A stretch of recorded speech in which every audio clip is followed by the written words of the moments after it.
Bismillahirrahmanirrahim. Kemudian tentang rutenya, terjadinya Isra itu dari Masjidil Haram setelah beliau didatangi oleh Jibril. Kemudian wa akhrajahu ilal Masjidil Haram ilal Hijr. Beliau kemudian dikeluarkan dari Masjidil Haram ke Hijr. Tsumma qama bi amaliyati syaqqis sadr.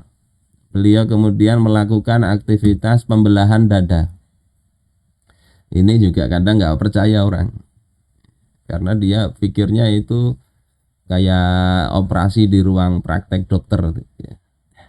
Tsumma dzahaba ilal buraq faraqiba wa antalaqa bihi fi rihlatihil maimunah. Kemudian beliau pergi dengan naik buraq, beliau tunggangi itu dan berangkat dalam perjalanan yang penuh dengan kebaikan.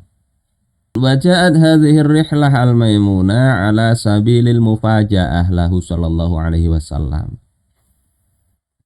Terjadinya perjalanan yang penuh kebaikan, penuh keberkahan ini itu secara tiba-tiba.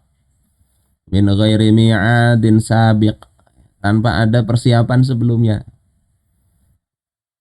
Kalau kita mau melakukan safar biasanya kan ada persiapan. Ini enggak, ini datang ya, sebagaimana kata Rasulullah, bainama ana di sini, ketika aku di Masjidil Haram itu,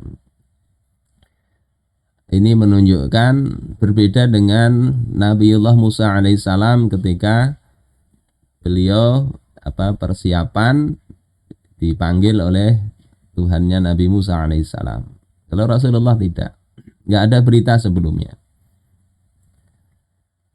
Nah, terkait dengan pembelahan dada itu, ya, sebelum perjalanan Jibril melakukan pembelahan, operasi dada. Kemudian dibasuh 3 kali dengan air zam-zam. Dan ikut membantu hal ini adalah malaikat Mikail. Dan aktivitas ini yakni amaliyatus syaqqis sadr ini itu terjadi 4 kali semasa hidupnya Rasulullah Sallallahu Alaihi Wasallam. Jadi 4 kali beliau itu dada dibelah dengan dibasuh oleh air zam-zam. Yang pertama itu wahuwa shaghirun fi Bani Sa'ad.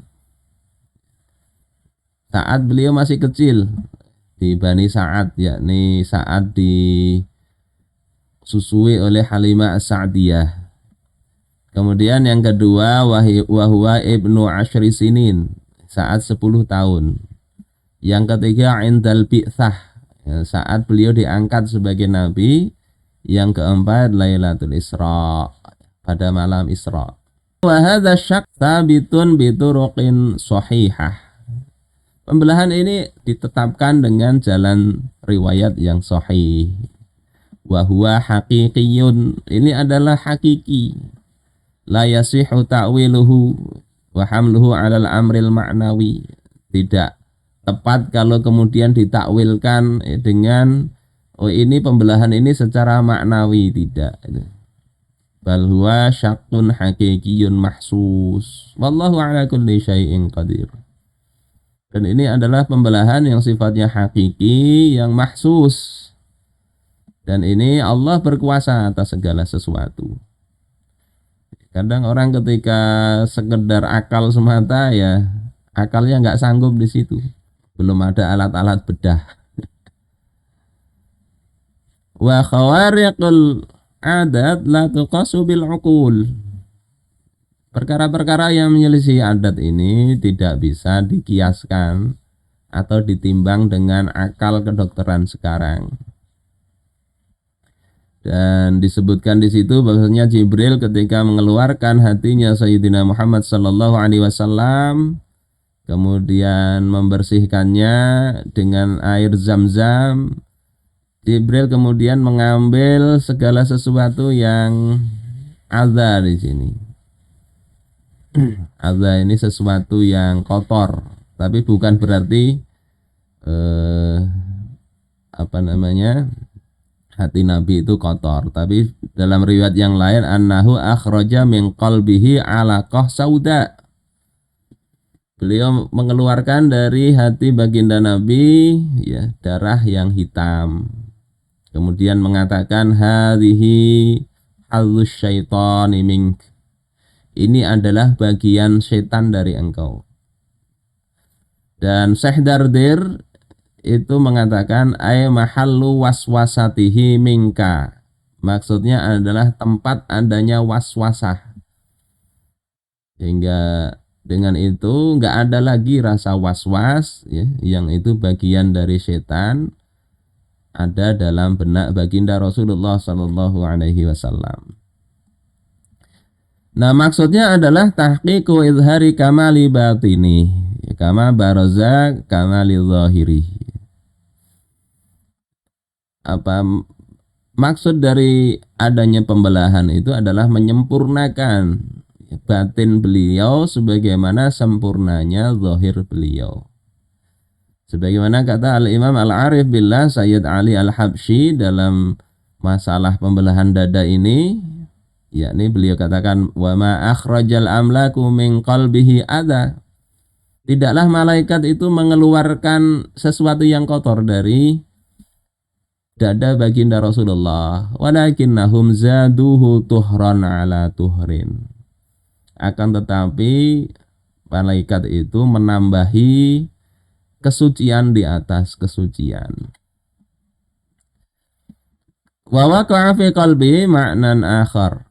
Kata musannif, beliau terbetik di dalam hati beliau makna yang lain, wa huwa anna qalba sayyidina Muhammadin sallallahu alaihi wasallam mamlu'un birrahmah.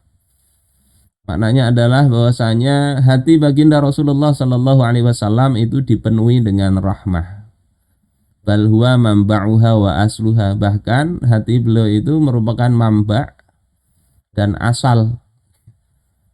Jadi sesuatu yang menjadi sumber rahmat itu adalah jiwa hati baginda Rasulullah sallallahu alaihi wasallam, sebagaimana kata Allah Ta'ala wa ma arsalnaka illa rahmatan lil alamin. Wa hadhihi rahmah syamilah kamilah. Rahmat ini syamilah, mencakup seluruhnya, dan kamilah, sempurna.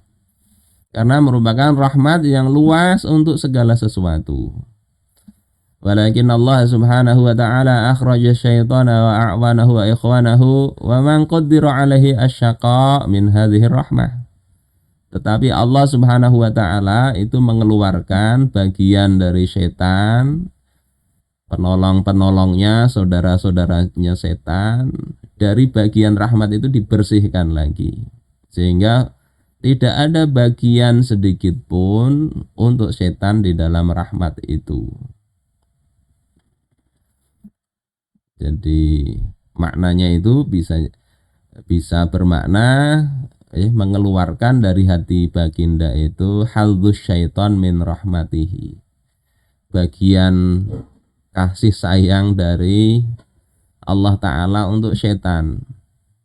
Karena ya Allah Subhanahu wa Ta'ala terhadap makhluknya itu semuanya ada kasih sayang.